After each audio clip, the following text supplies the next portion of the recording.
Hi, sweeties. How are you doing? Welcome to Naya Sim. Naya. Thank you so much for the support. Hope you are good. So I came across a video from Cat Black. Shout out to you, Cat Black. And she was talking why she does not want to be in community with white folks anymore, and she gave her reason why she doesn't feel like there is need for her to be in community with them.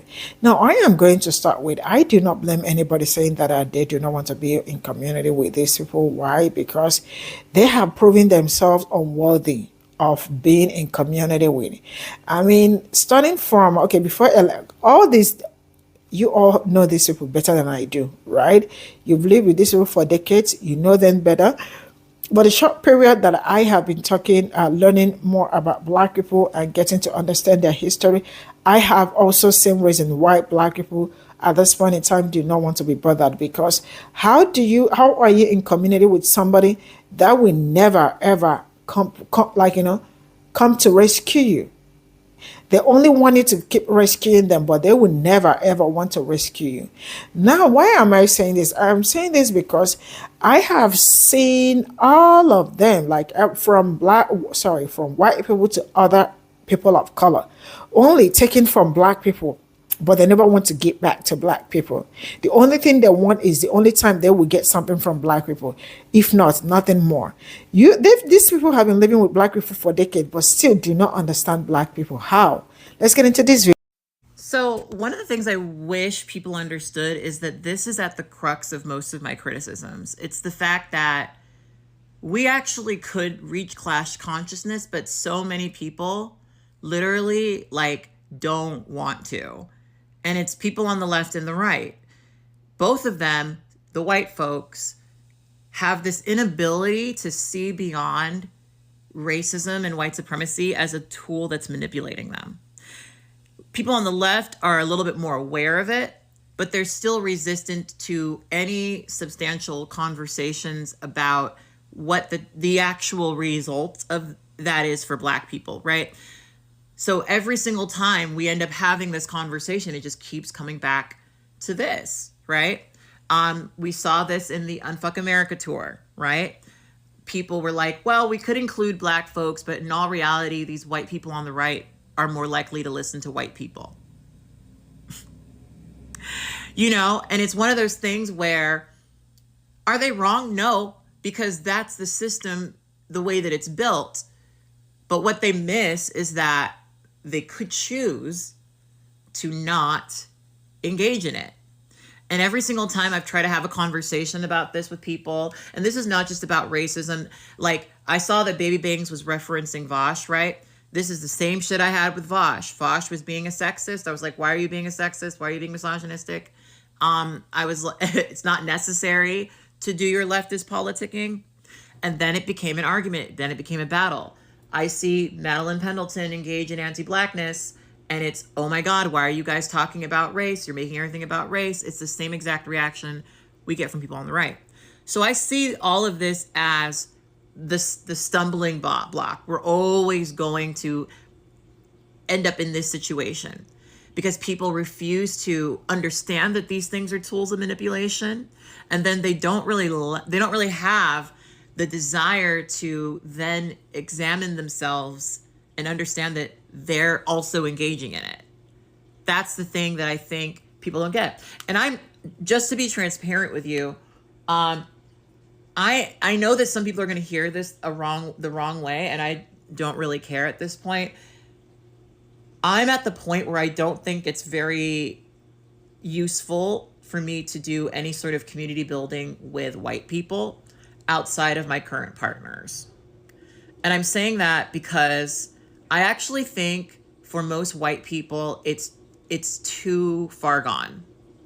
I think the amount of white people who will liberate themselves from this shit, very few. I think I've met the people who are white who are on my side already. I think that whenever we have these conversations, I'm often reminded of sometimes the way that Black people react to me when I have these conversations, because there are Black people who have decided that inherently they are not going to trust white people.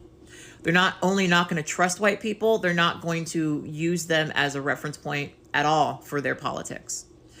And they have that perspective because historically, there have been a lot of situations where people have trusted that white people are not going to be like the people who are trying to oppress them, right? The people who come over and say, well, we're on the left, we're not like those other people, we're so different.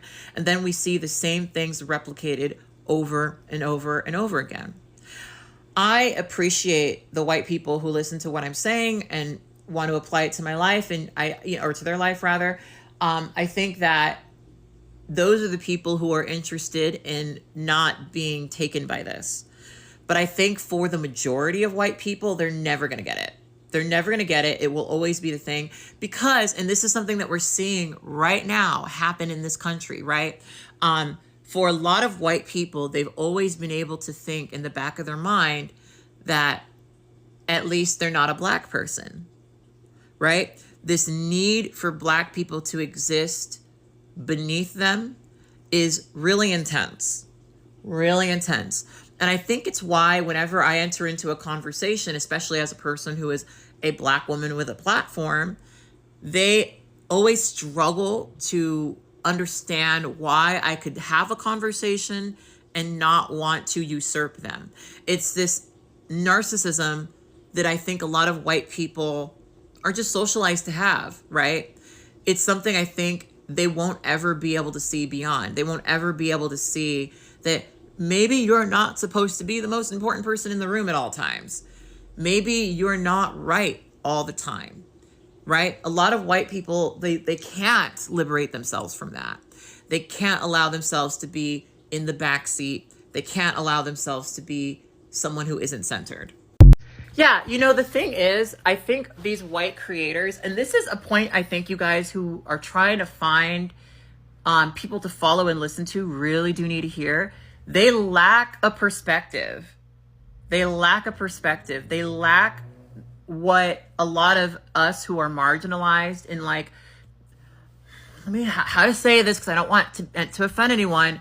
We all experience different marginalizations. Yes, I am a black transgender woman. And I understand that part of the reason why the solo poly hijabi meme is so funny to white people is because they think that when we have conversations about this, it's really about how many PowerPoints can I have in a conversation to get the white people to shut up? But really what you don't get when you're a white person who only has but so many marginalizations is that there is an intimate feeling that you have when you are outside of what is commonly accepted, outside of white people, outside of cis people, et cetera, et cetera, et cetera, is that you can feel that people don't want you here. You can feel that people don't like that you're here. You can feel that you're rewarded for assimilating. You can feel that you're only here on borrowed time. And so when people come on here and they have all of this faith in the system and in laws, and they say it's not going to be that bad, you have to understand that they intuitively understand that it's not going to be that bad for them. For a lot of other people, it's going to be fucking bad. And some of us have been propagandized into not seeing it clearly, right? Some people who, were raised with a lot of American exceptionalist ideas, they're going to not really understand that that is propaganda that is in place to get you to fall in line and to not oppose this country. And that there have been people that have worked very, very hard to get you to feel as if this whole state, this whole country that is supposed to be, a bastion of freedom, isn't really free, right? That's kind of the point. If we get enough people to think that the American project is A-okay, we get more votes, we get more support. Trump needed those votes. Do you understand that? Trump needed those votes. So there needs to be a pressure to assimilate because that's the only way these things continue. The only way these things continue is if people still use them as reference points and spots of validity, right? Part of why I do have radical politics is because I know that this is not working, right? But what's frustrating to me is that a lot of people will like intentionally choose to prioritize white folks, white folks. And when they look for who they really want it, like who they think is really speaking truth to power, they always look at white people as the ones doing that. And they look at people of color as, you know, maybe you're a little negatively influenced. This is the thing that I was trying to get at when I was making my video about LeftTube being so white. I got really mercilessly harassed for the same exact things that other creators who came onto the platform after me said that were exactly the same. And it was really weird to observe it. It was really weird for me to spend years on YouTube being harassed for just talking about racism, just reciting history, right? And then you'd have people come on, oh, no, and you're just da-da-da-da, you know, and then you'd have someone else come repeat what I just said, but they're white, and and they would even come back to me and be like, why can't you be more like them? Why can't you be more like them? And it's really aggravating, and it has nothing to do with me wanting a ton of followers, me wanting a ton of views, a ton of love, a ton of anything. It has to do with the fact that I tangibly feel that people don't fucking want us here. And I think because of the amount of intersections I have, I feel that probably more than most people, right? And part of why I say a lot of the things that I say is because I grew up in a very conservative community. I have been stealth. I know what it feels like to assimilate. I know why people want people to assimilate. And it's because they want to erase who they are. Every aspect of who I am is rewarded if I erase the things that make me different. There have been so many people through my life when I was younger who would say things to me like, you're not like a black girl, you're like a white girl. And they would say it in like a way where that was a good thing, right? That was a good thing. I've had people literally say to me when they're complimenting me that I look like a white woman, right? That I have white features, and those features are like the features that make me beautiful. I have a black ass face, right? But you feel the way that they want to erase you, right? When they say shit like that, they want to, like, you would be a better person if you were white. You would be a better person if you were white. And then I observe literally people say the things I say, but they're white, and they get the celebration while I got the harassment. In my life, when I was, living in a conservative community, even as a trans woman who was stealth, I was rewarded for being not like the other girls, if I wasn't so deeply invested in femininity, if I was natural, I didn't wear no makeup, that whole thing. I had a pick me phase, and I was celebrated for not quite being like the other girls, right? Why? Because being a woman in this country, being feminine in this country is stigmatized. If it's not pandering to men, if it's not for men, they're really not interested in it.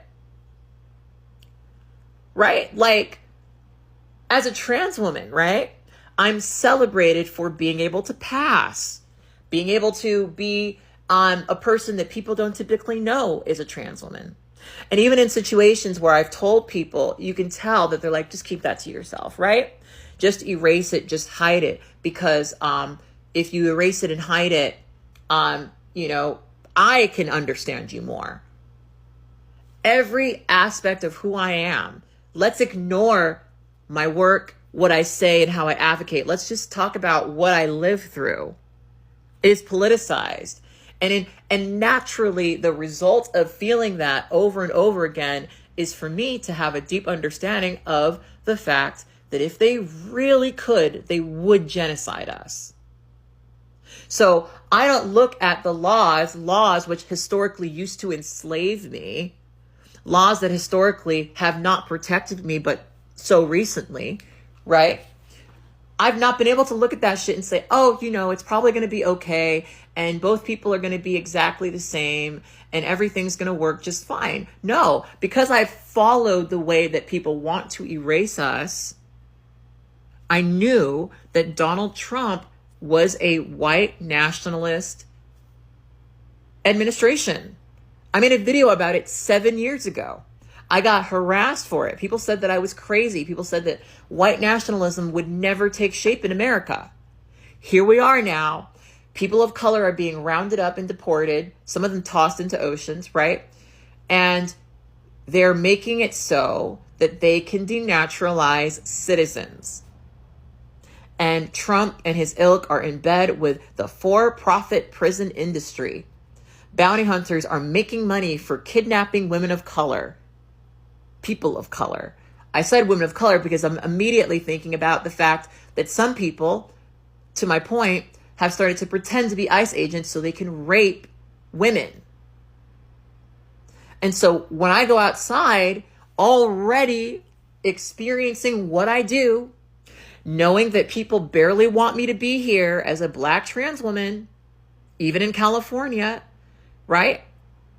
I'm afraid that I'm going to get picked up, that, something will happen to me, and it'll only happen because people didn't really think it would ever happen because the laws protect, and it's one of those things where it's like at the core of what I was trying to communicate to Madeline and a lot of other people is you guys have to actually understand that when we have these conversations, we're not trying to derail you. We're trying to get you to understand what we know. Just trust that we know it. This is all I got from this video, and I am going to start with this. Why is it that when Black people say something, now let me tell you something. I have been listening to Black women for the past 4 years, and literally everything they have said so far since that 4 years that I started watching and started speaking about Black people history, listening to Black women and Black men, right? Everything they have said so far has happened back to back, back to back, back to back, back to back for the past 4 years, and they have never missed. You remember that I made a video some days ago, and I am asking, how do you people do it? That when you say something, it happens. And when you predict something, it happens. And when somebody is trying to talk to you, you know what the person wants to say before the person says it. I remember I said this on the Indian woman that sat there. She stood with a woman and was listening to the white woman. I said a Black woman will know why you even stopped her to ask if you want to compliment her shirt or not. I don't know, but what I am saying is that they are not listening to Black people enough. They are not giving Black people their flowers enough, because it is one thing to be with people, and it is another thing to also understand the people that you are with, right? The accuracy, the consistency. Why is it that they are not seeing it? Or they just do not want to acknowledge the fact that someone is smarter than them. See, I've been saying this since several times that no matter how you think I talk politics, oh my goodness, there are some people I go to watch because they are good. And there are people better than me. I don't know if you get that. Some people should learn to understand this. Then sometimes I am like, man, if there is anybody that has masterminded these people more than any other person, it's Black people. Black people know all of them but they don't know anything about Black people, unfortunately.